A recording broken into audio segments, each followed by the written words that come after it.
Aqui é o André do Switch em Brasil. Vou pedir desculpa pelo áudio, porque quando eu gravo com o meu celular não é aquelas coisas, tá?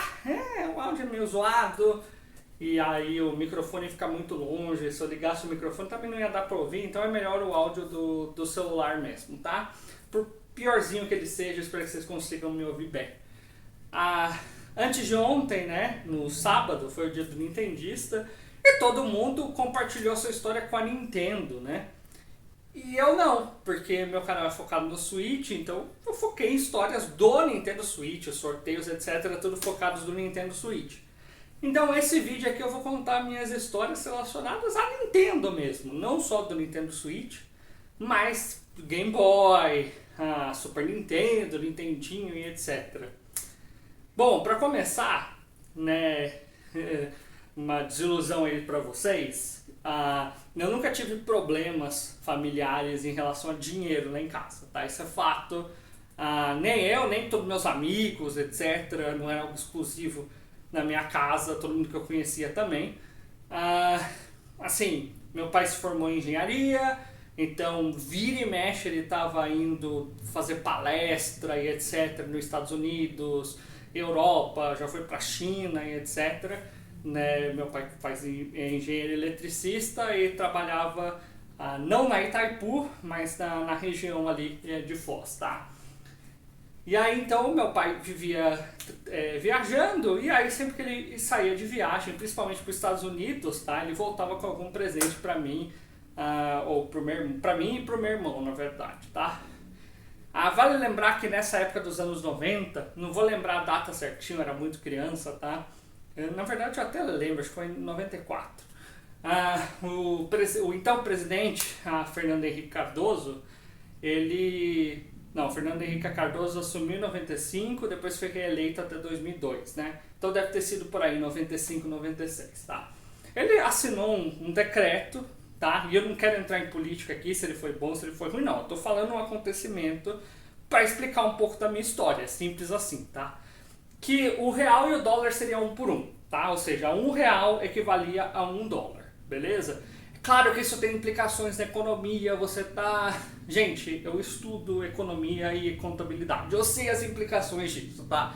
Mas aqui eu tô falando na minha história com a Nintendo, não é sobre economia, não é sobre contabilidade, então esse aspecto a gente abandona, tá? Mas nessa época, o real e o dólar eram 1 por 1. Eu, que fui criado em Foz do Iguaçu, toda a minha vida praticamente, até depois ir para Curitiba e então vou vindo para o Canadá, né? Mano, era muito fácil, atravessava a ponte e, sabe, você quer comprar um jogo de Game Boy? R$ 20. Original, tá? Tudo bem, original talvez custasse R$ 30 que seja, sabe? Jogo de PlayStation pirata, R$ 1 era o jogo de PlayStation pirata. Qualquer lugar que você ia, você comprava jogo de PlayStation a R$ 1. Né? O original era tipo R$ 20, vai? Então era muito acessível, era tudo muito barato. Jogos de Super Nintendo, Nintendo 64, Game Boy Advance, era tudo muito barato. Então é claro que eu tive vários jogos, né, na minha infância. Mas assim, disparado, o jogo que mais marcou minha infância foi Pokémon Cristal. Foi o que eu mais coloquei horas, mais disparado horas, foi Pokémon Cristal. E por quê, tá? Por que eu gostei tanto do Pokémon Cristal? Especificamente de Pokémon Cristal. Não que eu não tenha gostado do meu Pokémon Gold não, tá? Também gostei do Pokémon Gold. Eu tive os dois, Pokémon Gold e Pokémon Cristal, e o meu primo tinha o Pokémon Silver. Então a gente jogava, né, entre nós e trocava os Pokémons e tudo, tá? Mas por que o Pokémon Cristal?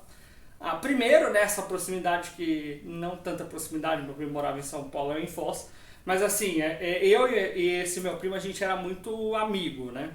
Então todas as férias eu ia para São Paulo, eu ficava um tempo na casa dele, depois, né, ia eu, ele, a minha família, a família dele, todo mundo ia para casa dos meus avós no interior de Minas. E aí era aquela festa, né? A gente ficava o dia inteiro jogando Pokémon, e aí no final do dia a gente batalhava. Então a gente fazia torneio de tudo que você pode imaginar, do tipo, a gente vai capturar 5 Pokémons e aí a gente luta. vamos levar todos os Pokémons até o level 100 e depois a gente, sei lá, seleciona um tanto aí e joga. Então a gente passava muito tempo inventando as nossas regras, etc, para aproveitar o máximo possível do Pokémon. E é por isso que eu joguei tanto Pokémon Cristal na minha infância. E uma outra coisa que eu achava fantástico e que me decepcionou me decepcionou muito no Pokémon Ruby e Safira que lançou depois, é porque no Pokémon Cristal e no Gold e no Silver também, você terminava o jogo, né? E aí você voltava para os primeiros ginásios que você já tinha jogado no Pokémon Red e no Blue, né? Ou no Yellow, enfim. E aquilo era fantástico, porque assim, você terminava o jogo e você voltava e era como se você tivesse crescido, entendeu? Porque assim, pô, você foi um campeão numa outra liga e aí você voltou para a liga inicial e aí você lutava com todos aqueles líderes de novo, só que eles estavam muito mais fortes, sabe? Porque parece que, pô, você ganhou a liga, então agora a gente pode ir sério com você, sabe? Dava aquela pegada. E aí aquela história evoluía. Porque o Gary, ele tinha virado o líder do 8º ginásio. E o Ash, ele estava perdido numa montanha aí, né? E você tinha que encontrar ele para batalhar. Nossa, e era muito épico você chegar no Ash e batalhar com ele. Nossa, eu me lembro até hoje o como foi encontrar ele a primeira vez, porque você não sabia, né? Eu tava acompanhando o jogo e tal. E aí, putz, os Pokémon do cara tudo level gigante, 80, 70, nossa, aquilo foi incrível pra mim quando era criança. Mas além disso, tinha um aspecto da série de Pokémon Gold, Silver e Cristal que foi os primeiros puzzles de Pokémon, tá? Porque assim, o Pokémon Red, ele não tinha puzzle. Você tinha que usar o Cut, etc, ok. Mas o Pokémon Gold, Silver e Cristal, ele tinha todo um mistério dos Anons, que você tinha que montar as figuras, e aí tinha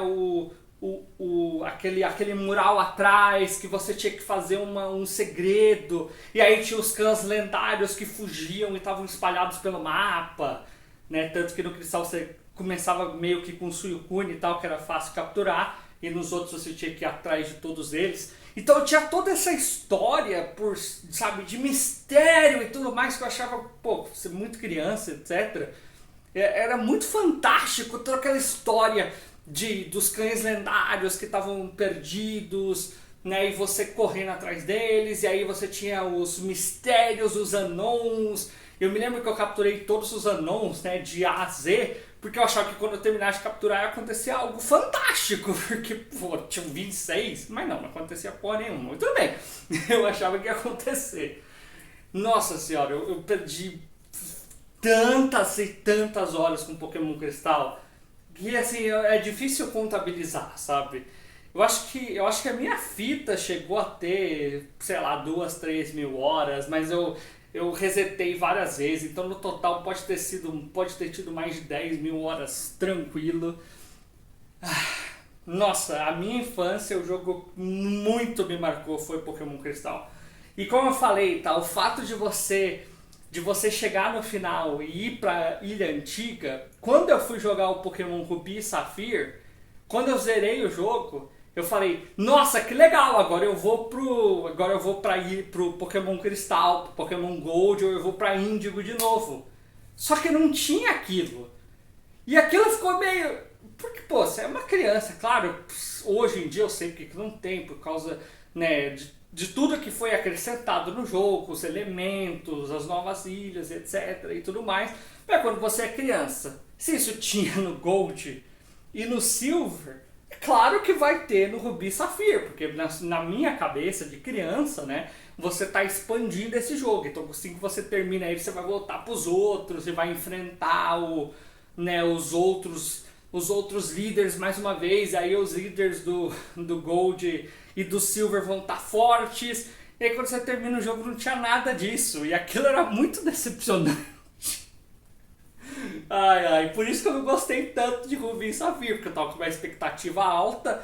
Naquela época a gente não tinha internet, você não sabia o que ia ter no jogo. Hoje em dia, pô, Eu vou dar uma palavrinha aqui, ó, segredo aqui pra vocês, eu vou chegar pertinho, tá? Nintendo, vai se fuder, tá? Porque, meu amigo, o que você deu de spoiler do Metroid Dread? Eu não sei, eu não preciso mais comprar a porra do jogo, que eu já sei tudo que vai acontecer. Foda-se, eu não preciso mais jogar aquele jogo. Tá? Claro, eu não vejo mais os trailers, ó, há muito tempo. Eu só vi o trailer do anúncio. Porque se eu for assistir tudo que é trailer, eu não preciso mais jogar nenhum jogo. Tá? Porque você já vai me dar o jogo inteiro, então foda-se. Mas naquela época não tinha isso. Então era uma... Pô, você tinha que ligar a luz pra vocês me verem. Então você tinha que, né, pô, descobrir ali na hora. Nossa, são tantas emoções com Pokémon Cristal. Mas então, né, vamos falar um pouco aí de jogos mais atuais até.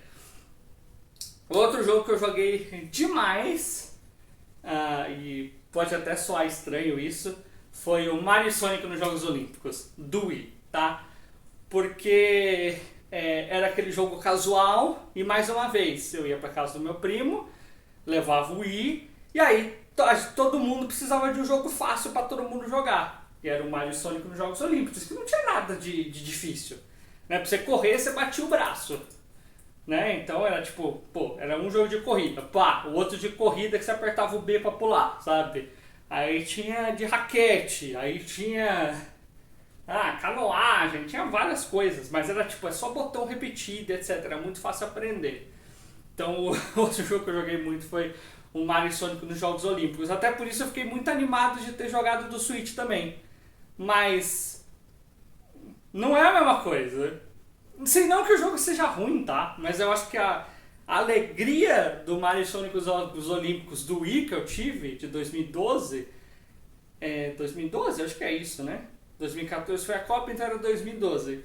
Foi estar jogando com a galera, com a família, meus primos, etc. Aí quando eu joguei o do Switch sozinho, ficou tão broxo assim, legalzinho, mas foda-se. Não é a mesma coisa. Jogar com todo mundo era muito mais legal. E hoje, né, recuperando as minhas memórias, você percebe que a grande vantagem da Nintendo, em relação a todos os outros consoles, na verdade, era esse aspecto assim de união, né, de tipo, você jogar com as outras pessoas. Porque o 007 era legal, mas o 007 com 4 amigos era foda. Pokémon Stadium era legal, mas Pokémon Stadium com 4 amigos, os minigame maluco era foda. Sabe? Pokémon era legal, mas você ter alguém pra trocar Pokémon e jogar junto e aprender era foda. Sabe? Assim, não que as experiências single players não sejam fantásticas. Zelda, eu sou fã, né? Pô, vocês devem lembrar, aqui ó. Tá? Um dos meus Zelda favorito, beleza? Twilight Princess, que eu tenho, né? A versão do Wii U HD. Eu adoro, né? Pô, comprei os Joy-Cons do Skyward Sword, o amigo do Skyward Sword também, porque eu gosto muito da série. E são experiências fantásticas, mas na minha infância, tudo que se destacou foram os jogos em grupo. Juntar a galera, os amigos depois da escola, ou meu primo nas férias, e jogar em conjunto, tipo 2, 3, 4 pessoas. E pra mim isso sempre foi o diferencial da Nintendo. Porque pra mim era o único console que me dava isso. Sem brincadeira. Eu vou pegar um exemplo meio bobo, tá? Mas vamos pegar o PlayStation 2, beleza? O PlayStation 2 só dá pra jogar com 2 pessoas, tá? Mas a maior parte dos jogos de PlayStation 2, ou de PlayStation 1 mesmo, eram jogos single players. Né? Você tinha Crash, single player. Mas Mario também era single player. Ok, mas assim, no caso do que eu mais joguei foi Pokémon e etc. E GoldenEye, e Smash Bros. E Mario Party, não, eles eram jogos em conjunto, né? E assim, eu me lembro muito bem disso. Que geralmente o PlayStation jogava sozinho. Mas a Nintendo a gente jogava com a galera. Era o videogame para jogar com a galera. Era para isso que servia. né? O game, claro, tirando os portáteis de lado, porque daí você jogava sozinho nas férias para viajar e tal, mas assim, você ter um console da Nintendo era para você juntar a família, os amigos e passar uma tarde inteira juntos e seria fantástico. E, e eu tive essa sensação de novo com o Switch. 2019, recente, né, antes de começar a pandemia, eu fui pro Brasil e eu levei o Switch. E eu fui na casa de um amigo meu, e também inscrito no canal, o Kazuhiro. Levei o Switch lá e a gente chamou nossos amigos de infância, que todo mundo jogava. Pô, instalei o Switch lá, ligamos na TV e, cara, a gente voltou assim voltamos pra infância mesmo. Jogamos Smash Bros com a galera, todo mundo junto. Mario Kart, a gente tava em 4 pessoas, então jogamos Mario Kart, jogamos Smash Bros, jogamos até um pouquinho de FIFA, que eu não gosto muito, mas tudo bem, jogamos, né, jogos de luta e tudo mais. E cara, aquilo me deu uma sensação de infância mesmo, né? Do tipo, cara, é isso que é a Nintendo. Entendeu? É você ter essa possibilidade quando você quiser, é um console que você sabe que vai unir todo mundo. Sabe, todo mundo vai querer jogar junto, todo mundo vai querer se divertir junto. Ah, significa que não dá pra você ter experiência single player? Não, claro que não, você vai ter experiência single player incrível. Eu tenho experiência single player incríveis com o Switch. Já zerei Doom Eternal, já zerei Wolfenstein, já zerei a série Metro Redux, Steins Gate Elite, a Mario Odyssey, embora Mario Odyssey dê pra jogar de 2 pessoas também, sabe, Zelda Breath of the Wild, e, enfim, vários outros jogos, estou citando alguns aqui, dá pra enfiar aí Dragon Quest Builders, Dragon Quest 11, enfim, vai longe essa lista, tá? Mas eu sei que assim, a qualquer momento, se eu tiver um Switch, eu sei que eu posso chamar uma galera e vai todo mundo se divertir. Porque todo mundo gosta de Mario Kart, todo mundo gosta de Smash. Não sei o que tem, mas é isso, sabe? É você ter um console que vai te satisfazer com seus jogos single players, mas o mais importante é a capacidade desse jogo de formar amizades. É você juntar com a galera e você sabe que todo mundo vai ter um tempo divertido. E você não encontra isso em outro console. Do tipo, beleza, eu tenho um PlayStation 5. Ok, vamos pegar um que tem mais jogos, PlayStation 4. Beleza, vamos pra casa dos amigos e vamos jogar o quê? FIFA? E aí? E acabou? É FIFA? Sabe? Mas não, com o Switch você sabe, pô, beleza, vamos jogar todo mundo junto. Você coloca 4 pessoas. Você tem Mario Kart, você tem Smash, sabe? No caso, focando nos exclusivos da Nintendo, né? Que são os dois que a galera mais joga, entendeu? Você sabe que você vai ter Mario Kart, você sabe que você vai ter Smash. E você sabe que a galera vai se divertir. Você sabe que você vai ter um Mario Party junto ali também, pra se a galera quiser jogar, entendeu? Tem um jogo que eu não gosto muito, mas o Mario Tennis Aces, né, que tem, se você jogar só com o sensor de movimento dá uma vibe legal, um Mario Golf, mas enfim, sabe, se você sabe que assim, você chegou no lugar, se você tem um Switch, você tem uma galera, você arruma algo para jogar todo mundo junto, e vai todo mundo se divertir, e é muito fácil, né, e parece que com os outros consoles é tão difícil você ter essa, sabe, você reunir a galera mesmo para se divertir, e o Switch proporciona isso muito fácil. Como foram pra mim todos os outros consoles da Nintendo, como foi o Wii, como foi o Wii U, como foi o Game Boy Advance, por mais maluco que seja, que o GameY Advance era um trambolho, você tinha que pegar o Game Boy, cabo Game Link, juntar todo mundo, mas mano, você se divertia, né? Isso era inexplicável, né? Você tinha que viver. E pra mim, eu acho que por mais fantástico que seja ter um Switch portátil e jogar todos os jogos que eu quero a qualquer momento na palma da minha mão, uma coisa que é insubstituível do Switch, que nenhum console vai me proporcionar, é você levar ele para um lugar, juntar uma galera e todo mundo começar a jogar. É praticamente impossível você fazer isso com qualquer outro console. pelos exclusivos da Nintendo, que são tão focados em jogos com a galera, em família, em amigos. E também pela praticidade do Switch, você poder levar para qualquer lugar, plugar numa TV e bora jogar todo mundo junto. Bom, fica aí algumas das minhas histórias com a Nintendo, da minha infância. Claro que tem muito mais coisa, claro que eu joguei muito mais coisa no Wii, claro que eu joguei muita coisa no Super Nintendo, no Nintendinho, GameCube e tudo mais, 3DS, enfim. Mas hoje eu queria focar nesse diferencial que eu sempre tive com o Switch e com a Nintendo mesmo, que foi juntar a galera e se divertir. Bom, então é isso, galera. Aqui é o André do Switch em Brasil e eu vou ficando por aqui. Fui!